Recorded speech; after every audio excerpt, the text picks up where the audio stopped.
اگر ہزاروں سال پہلے کے انسانوں کو آج کی ٹیکنالوجی مل جاتی، سوچے اگر پتھر کے دور کے انسان کے ہاتھ میں ایک سمارٹ فون ہوتا، اگر حضرت نوح کے زمانے میں سیٹلائٹ موجود ہوتا، اگر فرعون کے انجینئرز کو 3D پرنٹر مل جاتا، کیا تعریف وہی رہتی؟ کیا ہم آج اسپیس میں نہ ہوتے؟ آج کی ویڈیو آپ کو چونکا دے گی، کیونکہ ہم یہ دیکھنے جا رہے ہیں کہ اگر ماضی کے انسانوں کو آج کی ٹیکنالوجی دی جاتی تو دنیا کیسی ہوتی۔ پتھر کا دور اور اسمارٹ فون، 40,000 سال پہلے کے انسان جنگلوں میں شکار کرتے، غاروں میں رہتے، زبان نہ ہونے کے برابر صرف اشاروں سے بات چیت کرتے۔ اب سوچیں اگر ایک دن ان کے سامنے ایک اسمارٹ فون آ جائے، کیا وہ اسے پہچان پاتے؟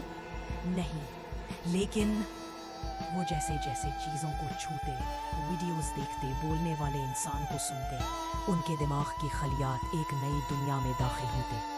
نیورو سائنس کہتی ہے کہ انسان کا دماغ خود کو بہت جلد ایڈجسٹ کر لیتا ہے، تو 100 سال بعد وہی غاروں کے انسان شاید ٹک ٹاک ویڈیوز بنا رہے ہوتے۔ مصر کے فرعون اور 3D پرنٹنگ۔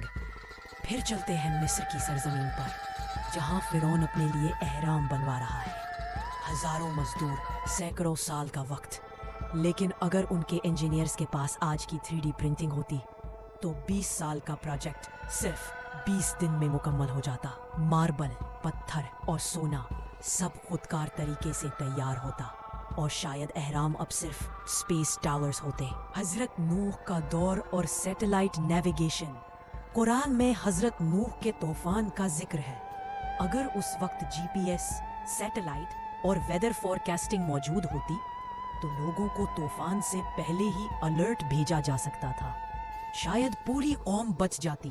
لیکن یاد رکھیں، ٹیکنالوجی کا فائدہ صرف اس کو ہوتا ہے جس کے پاس عقل اور شعور ہو۔ پتھر سے AI تک، جیسے جیسے وقت گزرتا، یہی ماضی کے انسان AI روبوٹس بنا رہے ہوتے، ڈرونز کے ذریعے شکار کرتے، ورچوئل ریالٹی میں دنیا دیکھتے، اور شاید 2025 میں ہم ان سے پیچھے ہوتے، کیونکہ جب کسی قوم کو ٹیکنالوجی جلدی دے دی جائے اور ان کے اندر سیکھنے کی آگ ہو تو وہ دنیا بدل سکتی ہے۔ اب سوال یہ ہے، ہمارے پاس آج سب کچھ ہے، AI، space x, quantum computer, لیکن کیا ہم اسے سمجھ رہے ہیں یا صرف استعمال کر کے خوش ہیں؟ سوچیں، کہیں آج کے انسان کل کے ماضی نہ بن جائے۔